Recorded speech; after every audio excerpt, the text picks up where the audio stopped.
faces, a lot of faces new. So we'll go through origami a little bit. The main purpose is we want everybody to feel comfortable to speak up so that we can stay safe, keep all of you safe, in addition to keeping our patients safe. We want to make sure that we have a culture throughout the entire hospital that patient safety is at the top of our grid to maintaining that throughout the facility. And we need all of you to speak up in order to do that successfully. We want to make sure that we involve patients and families in what we do. Of course, patient rights, they have the right to self-determination. They have the right to participate in their care. We also want to keep our patients' families informed and making sure that they have a voice as well and letting us know when they think something is unsafe or they don't know what's going on. We want to ensure that we have a total systems approach to safety. So not only are we talking about patient safety, but also staff safety. We want you to report when you find there's things within your department or your work area that you feel is a potential danger to the employees as well, not just patients. And we want to have an environment of continuous learning. That's really the whole point of origamis, is so that we can recognize when there's times that we need to implement more education, more resources. We find that through your reporting something that we figured out that a policy is worded completely inappropriately, or it's just not even functional the way the policy is written. And we identify that and we can change the policy, or we can change what we have available to you so that you can meet the requirements of the policy. Origami is not meant to be punitive. And that's one of the biggest things I hear in people for not wanting to fill out an origami. They say, oh, I didn't want to get that person in trouble. You don't have the power to get another employee in trouble. It's kind of nice that people seem to think they do have that power, but you really don't. The intent of origami is, like I said, for the leader of that area to investigate what's in the origami, because one of the biggest things I find is not every time origamis are written are they completely 100% accurate gospel truth. It's the author's perception of what they think happened.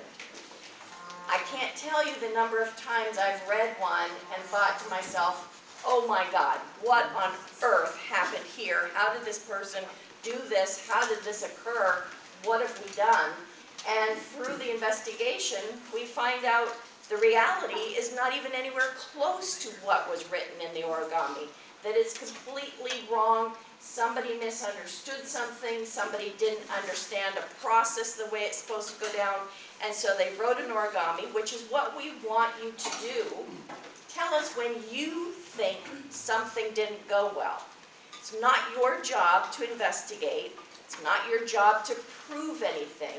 It's your job when you have the perception that something didn't go right the way it's supposed to put the origami in, and that's our responsibility as the leaders to do the investigation, see is this written truthfully and this is accurate to what happened, and what do we need to do to fix it.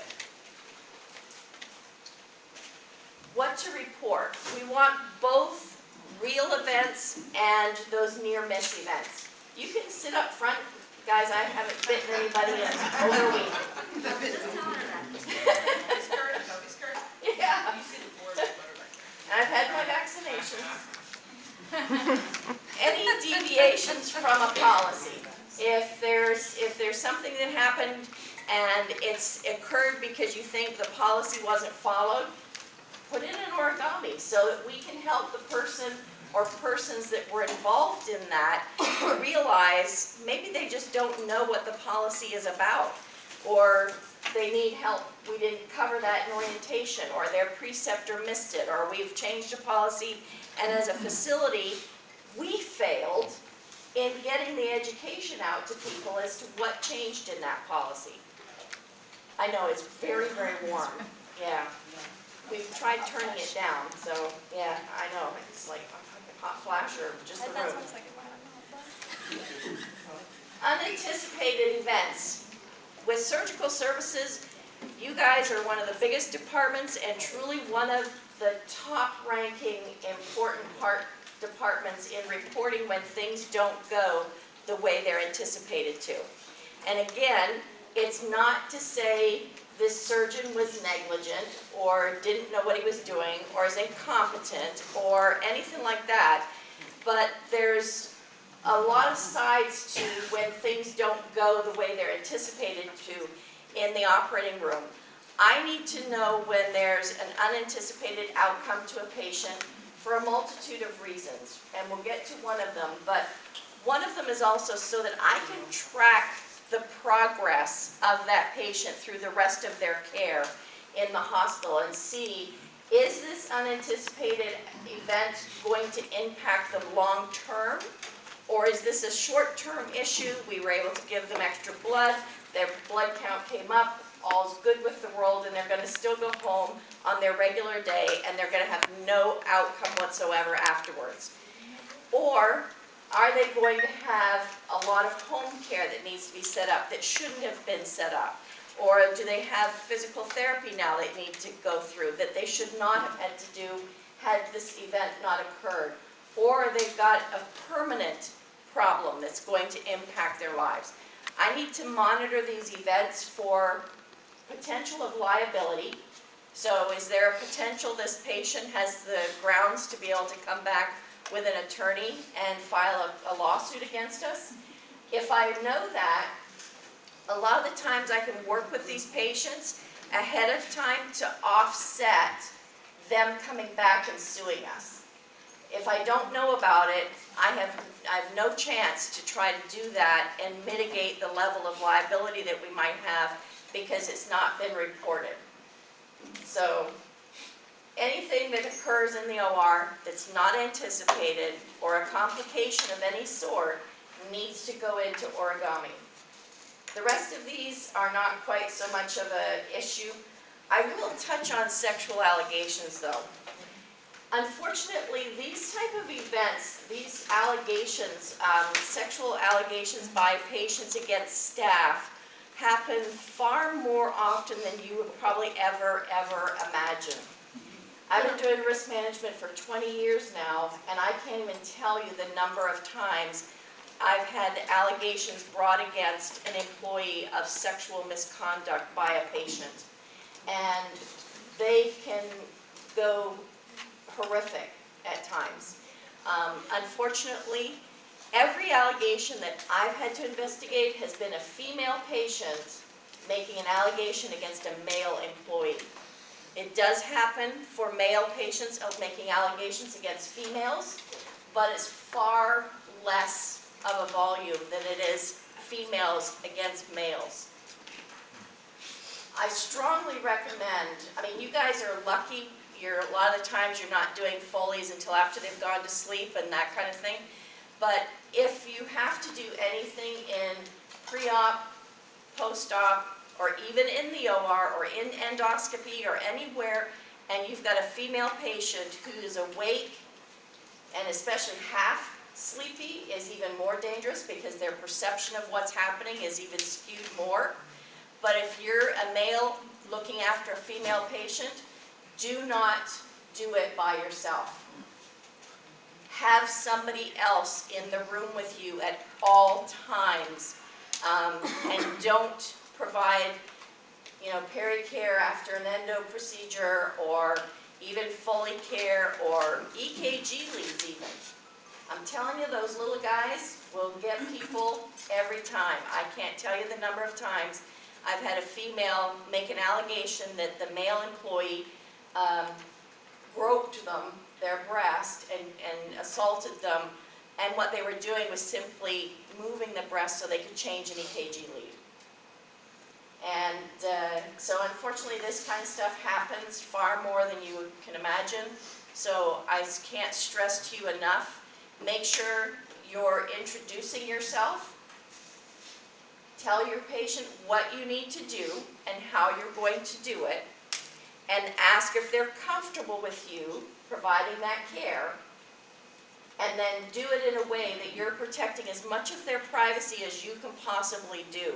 You don't have the right to just walk up to the stretcher, yank down the sheet, whip up the gown, expose the entire person just to do a prep of a groin, for example. And that's a case I literally had brought to my attention that a female was going to bring in an assault allegation because the employee didn't introduce themselves, didn't tell them what they were doing, and just walked up to the stretcher, whips the entire sheet down, the entire gown up, and just goes about their prep.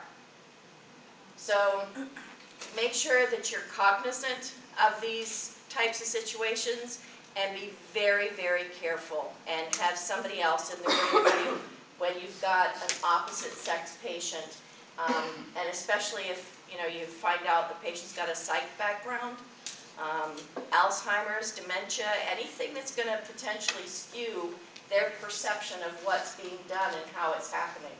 So take it seriously, and let's protect each other and not have this kind of happen. And be aware of your transporters, please. If you have these patients and you start perceiving that this patient might be a little off, or this one might be a little high risk for this type of allegation, if your transporter is a male and this is a female patient, please don't make them transport alone. Please go with them. They are very vulnerable. They're taking these patients through the hallways, getting on an elevator, potentially by themselves. Don't put them in that vulnerable position to have this brought against them, and they didn't do anything wrong. So please, when you recognize those types of situations, go with that transporter and go on the elevator with them and just be with them while they're transporting and dropping off at the rooms or wherever, so that they don't get caught up in this. When we talk about significant events here, this is actually the Joint Commission's exact criteria, but we're not credited under Joint Commission, we're under DNV, so we don't reference it as a sentinel event, but it's the exact same criteria. If anything like this happens in the hospital, we still need it reported, we still do root cause analysis and do the same type of investigation, but obviously we don't have to report to Joint Commission, and actually neither do the hospitals that are even regulated under them. It's optional reporting if they want to or not. Code 15 is a little bit different, and you don't have to worry about this slide to read it, because luckily for you, it's not your problem about memorizing the criteria. It's mine. So unfortunately in Florida, ACA, the criteria for Code 15, is in the Florida statute. So this is not just their little wish list of things they'd like to have us report to them.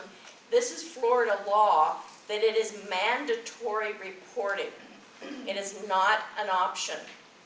So when anything happens, that if there's an adverse event, and first of all we have to go by the definition of an adverse event, and that's my problem, figuring out whether something meets the definition. And if it results in any of the things that are listed, there's things that I have to report within 15 days of it occurring, and there's other things that I report just annually on the annual report that goes into ACA. So obviously the big ones are performance of a surgical procedure on the wrong patient, performance of a wrong site surgical procedure, performance of a wrong surgical procedure, procedures that are medically unnecessary. Those are more the things that, if a complication occurs to a patient while they're here in the hospital and they end up requiring a surgical procedure because of it, then that would be considered something that should have been unnecessary for that patient to undergo. So anything that's on here, unplanned form objects, any of those have to go in within 15 days of them occurring. So it's critical that you report these types of events, or any event that occurs, before you leave for the end of the day of your shift. You've got to go in and make sure these events are reported real time while you're still on shift. Because the Florida law also mandates that I have to review every event within 3 days of it occurring. So if you forget to file an origami and you go home and then come back 4 days later and put the origami in then, we're already out of compliance for what the law requires me reviewing every event within 3 days of it occurring. So it's really, really important that you file these things before you go home from your shift. So we want to make sure, again, I want to stress to you, it is not punitive. A lot of the times for physician occurrences, we'll trend them and monitor. I mean, if you were a patient, think about it from this perspective. If you're a patient and you're going to go to another hospital for surgery, would you want to go to a hospital that you hear really does involve their staff? They get their reports done, they investigate them, they do quality reviews, they mentor staff to improve, they don't sweep things under the rug, they actually do things about these and correct things within their facility. Would you feel safer laying on a surgical table at a place like that? Or would you feel comfortable going to a hospital that doesn't encourage reporting, doesn't do anything with the reports when they are submitted, they don't commend their physicians for areas where their physicians might need additional mentoring or proctoring, they just don't do anything about the events? Is that a surgical table you would feel comfortable getting onto? Heck no. No. So if we ourselves would not feel comfortable going to that kind of a hospital, why should we think our community patients should feel comfortable coming here if we're not doing exactly that? So again, we use a process called Just Culture, and all the leaders have been taught this so that they can learn how to evaluate events to figure out, did this event occur because of human error? Or was this person a bit more reckless and didn't understand why we have a safety process and they didn't follow that safety process? We need to figure out, was this an educational issue? Is this a resource issue? Is this a process issue? Maybe we set a process up that was completely ridiculous and doesn't work. Unfortunately, policies are written by all of those people, like myself, who sit behind a desk and are not on the front line. So it's critical that we get your input. If you actually read a policy, and I truly stress that you should read policies, if you read one and you look at it and you think, oh my God, who the heck wrote this crazy thing? How do they think this can work this way? We've never been able to do this, and this is absolutely outrageous. Please tell us. We need to either fix the policy to match what you are truly able to do, or we need to provide better education and resources for you to follow the policy the way it's designed, one or the other. But when I get a notification from an attorney of, I'm planning to sue you, so heads up, this is your 90 days notice that we're going to file a lawsuit, one of the first things they ask for is copies of our policies. Nobody ever likes to read, I'm being recorded, they're boring, let's face it. Nobody bothers liking to read policies, and who has time? I get it, but unfortunately, the policy is part of what sets the standard of care. So if we have a policy, just as an example, it may not be written exactly this way, but let's just say we have a policy that in the post-op area, vital signs will be done Q15 times 3, Q30 times 4, whatever. If the post-op record doesn't reflect that sequence of vital signs, we have not met the standard, because our policy said that's what we're supposed to do. So this is why policies are important, and those attorneys are going to get a copy of those policies. They're going to read them, and they are going to send the policy and the record out to their expert, be it a nursing expert or, I don't know, be it a nursing expert or a surgeon's expert. And they're going to look at the policy and they're going to go through the medical record and see, does our care that's charted in the record match what our policy said we're supposed to be doing? And if it doesn't, and that is